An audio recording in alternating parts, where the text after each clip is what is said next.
Lead story देख रहे दर्शकों का बहुत बहुत स्वागत है। महाराष्ट्र च एक बार फिर तो सियासी समीकरण बदल चुके ने। बीजेपी की खेड बिगड़ गई क्योंकि पहला अजीत पवार ने अपने अहुदे तो अस्तीफा दिता ते इस तो बाद देवेंद्र फडणवीस ने मुख्यमंत्री के अहुदे तो अस्तीफा दे दिता। महाराष्ट्र दे विच बीजेपी की हार तो बाद कांग्रेस, शिवसेना ते एनसीपी के हौसले बुलंद हो गए हैं।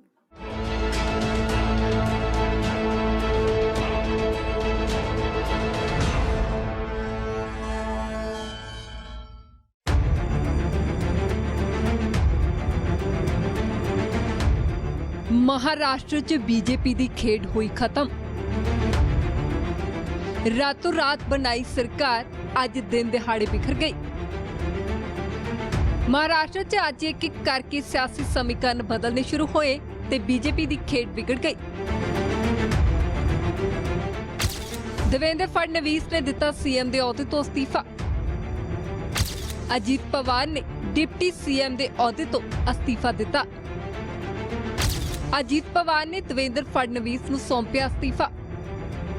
78 घंटे डिप्टी सीएम रहे अजीत पवार।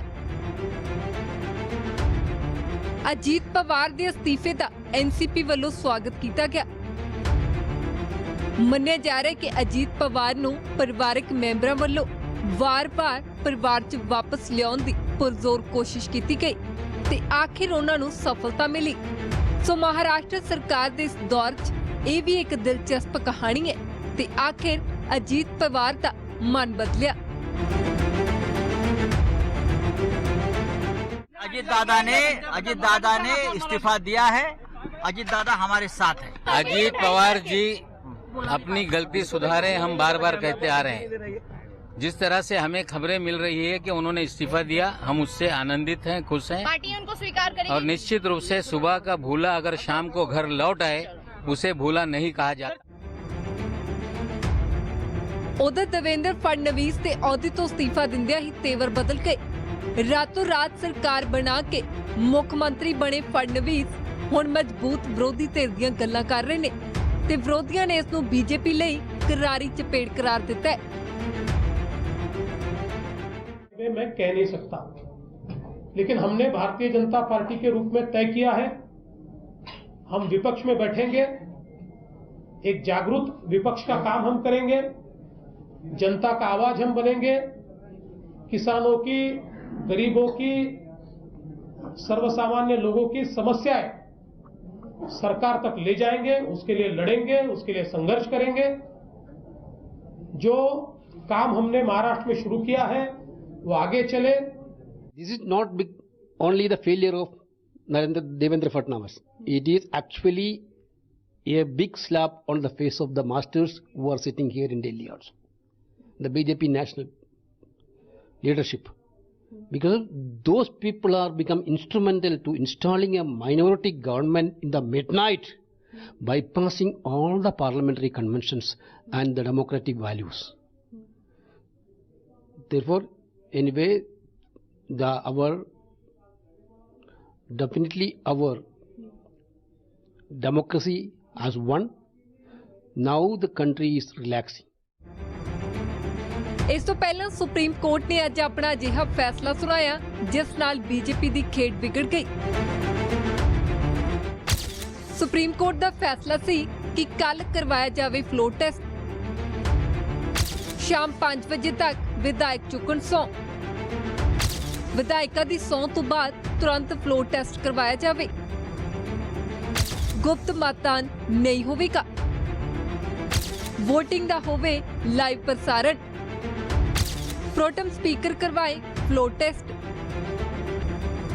सुप्रीम कोर्ट के हुक्मां तो बाद शिवसेना, कांग्रेस ते एनसीपी के हौसले बुलंद हो गए। सच्चाई की जीत हुई है। लोकशाही में बहुमत का सम्मान होना चाहिए और उस सम्मान आज यहाँ दिखाई पड़ रहा है। सर्वोच्च न्यायालय को मैं धन्यवाद देता हूँ, उनके प्रति आभार व्यक्त करता हूँ और इसलिए हमारे पास बहुमत है। कल साबित किया है, कल इससे ज्यादा आंकड़े जुटेंगे और इसलिए जिन्होंने चोरी छुपे जो शपथ विधि कार्यक्रम किया है उनको कुर्सी में बैठने का अधिकार नहीं है। उधर देवेंद्र फडणवीस ने तिकड़ी वालों सरकार बनाए जाने की भविष्यवाणी भी जारी कर दी। हालांकि अपनी सरकार उन्हां दी महज 2 दिन दी साबित हो सकी। हमारे ऊपर हॉर्स ट्रेडिंग का आरोप जो लगाते हैं, उन्होंने तो सत्ता के लिए पूरा का पूरा अस्तबल खरीद लिया और सत्ता के पीछे सारी चीजें उन्होंने गौण कर दी। और इसलिए मुझे ऐसा लगता है कि आज ये 3 पार्टियां एकत्रित आकर सरकार बनाने का जो विचार कर रही है, मुझे ऐसा लगता है ये सरकार अपने बोझ तले दबेगी, क्योंकि ये 3 पहियों की ऐसी गाड़ी है जिसका कोई भी पहिया एक दिशा में नहीं चल सकता। तीनों पहिए 3 दिशाओं में चलेंगे और महाराष्ट्र जैसा अगड़ा राज्य, इसकी क्या परिस्थिति होगी इसके बारे में मैं कह नहीं सकता।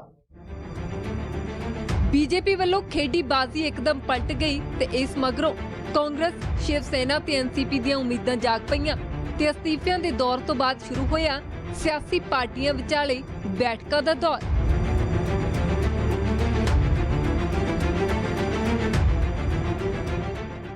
लीड स्टोरी च रुकते हैं फिलहाल एक छोटे ਜਿਹੇ ब्रेक के लिए। ब्रेक के उस पार साडी खास पेशकश जारी रहेगी।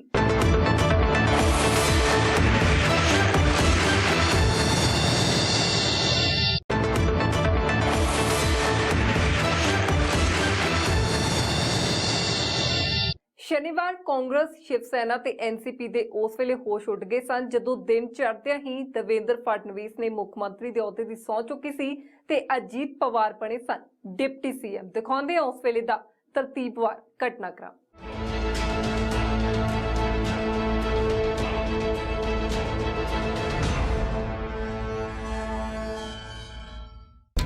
महाराष्ट्र दी सियासत रोमांचक मोड़ ते है। शुक्रवार रात तो लैके शनिवार पूरा दिन सियासत रंग बदलती रही। शुक्रवार रात नूं शिव सेना, एनसीपी ਅਤੇ कांग्रेस सरकार बनाउण दी सहमति ते आराम नाल सौं गए। पूरी रात गठजोड़ सरकार दे सुपने वेख रहे शिव सेना, एनसीपी ਅਤੇ कांग्रेस दे सुपने अख खुल्लण ते टुट गए। ਜਦੋਂ शनिवार ਦਾ ਦਿਨ ਚੜ੍ਹਦਿਆਂ ਹੀ देवेंद्र फडणवीस ने सीएम ਅਤੇ ਅਜੀਤ ਪਵਾਰ ਨੇ डिप्टी सीएम ਵਜੋਂ ਸਹੁੰ ਚੁੱਕੀ। शिव सेना, एनसीपी ਅਤੇ कांग्रेस ਨੂੰ ਹੱਥਾਂ ਪੈਰਾਂ ਦੀ ਪੈ ਗਈ। शिव सेना मुखी उद्धव ठाकरे ਅਤੇ एनसीपी मुखी शरद पवार सांझी प्रेस कॉन्फ्रेंस करन पहुंचे। शरद पवार ने सरकार बनाउण दा दावा ठोक दिता। अपने भतीजे अजीत पवार दे बीजेपी नाल जाण दे फैसले नूं निजी दसदिआं शरद पवार ने अजीत पवार नूं विधायक दल दे लीडर अहुदे तो हटा दिता। कांग्रेस ने शिव सेना ਅਤੇ एनसीपी ਦੀ प्रेस कॉन्फ्रेंस ਦਾ ਹਿੱਸਾ ਨਾ ਬਣਦਿਆਂ ਵੱਖ ਤੋਂ ਪੀਸੀ ਕੀਤੀ ਅਤੇ ਗੱਠਜੋੜ ਨੂੰ ਮਜ਼ਬੂਤ ਦੱਸਿਆ। ਕਾਂਗਰਸ ਲੀਡਰ ਅਹਿਮਦ ਪਟੇਲ ਨੇ ਕਿਹਾ ਕਿ ਸ਼ਿਵ ਸੈਨਾ, ਐਨਸੀਪੀ ਅਤੇ ਕਾਂਗਰਸ ਹੀ ਸਰਕਾਰ ਬਣਾਉਣਗੇ ਕਿਉਂਕਿ ਬੀਜੇਪੀ ਬਹੁਮਤ ਤੋਂ ਬਹੁਤ ਦੂਰ ਹੈ। ਇਸ ਸਭ ਬਾਅਦ ਬੀਜੇਪੀ ਨੇ ਦਾਅਵਾ ਕੀਤਾ ਕਿ ਉਹਨਾਂ ਕੋਲ ਬਹੁਮਤ ਹੈ ਅਤੇ ਸਰਕਾਰ ਸਥਾਈ ਹੈ। ਰਾਜਪਾਲ ਨੇ ਹੁਣ ਫਡਣਵੀਸ ਸਰਕਾਰ ਨੂੰ ਬਹੁਮਤ ਸਾਬਿਤ ਕਰਨ ਲਈ 30 ਨਵੰਬਰ ਤੱਕ ਦਾ ਸਮਾਂ ਦਿੱਤਾ ਹੈ। ਇਸ ਸਭ ਵਿੱਚ ਸ਼ਿਵ ਸੈਨਾ, ਐਨਸੀਪੀ ਅਤੇ ਕਾਂਗਰਸ ਨੇ ਸੁਪਰੀਮ ਕੋਰਟ ਦਾ ਰੁਖ ਕੀਤਾ ਹੈ। ਤਿੰਨਾਂ ਹੀ ਪਾਰਟੀਆਂ ਨੇ ਆਪਣੇ ਵਿਧਾਇਕਾਂ ਨੂੰ ਵੀ ਵੱਖ-ਵੱਖ ਥਾਵਾਂ ਤੇ ਭੇਜ ਦਿੱਤਾ ਹੈ। मी देवेंद्र गंगाधरराव फडणवीस महाराष्ट्र राज्याचा मुख्यमंत्री म्हणून माझी कामे निष्ठापूर्वक व शुद्ध बुद्धीने पार पाडीन।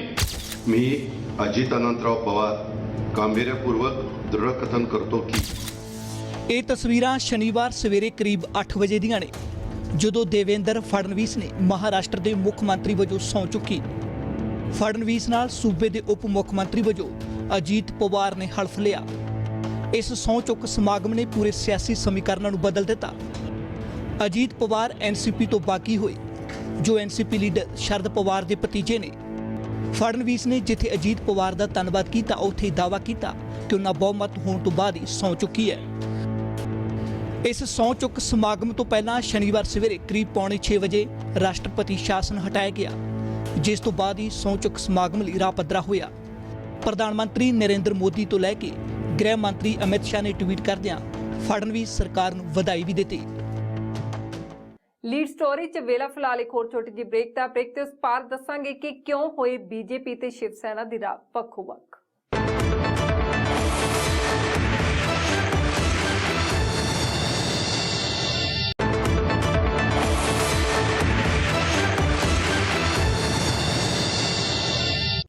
ਬੀਜੇਪੀ ਤੇ ਸ਼ਿਵ ਸੈਨਾ ਦੋ ਭਾਈਵਾਲ ਪਾਰਟੀਆਂ ਨੇ ਦੋਨਾਂ ਨੇ ਗੱਠਜੋੜ ਦੇ ਤਹਿਤ ਹੀ ਮਹਾਰਾਸ਼ਟਰ ਦੇ ਵਿੱਚ ਚੋਣ ਲੜੀ ਸੀ, ਪਰ ਆਖਿਰ ਅਜਿਹਾ ਕੀ ਹੋਇਆ ਕਿ ਬੀਜੇਪੀ ਤੇ ਸ਼ਿਵ ਸੈਨਾ ਦੀ ਰਾਹ ਵੱਖੋ-ਵੱਖ ਹੋ ਗਏ ਨੇ। ਇਸ ਤੇ ਆਧਾਰਿਤ ਹੈ ਖਾਸ ਰਿਪੋਰਟ।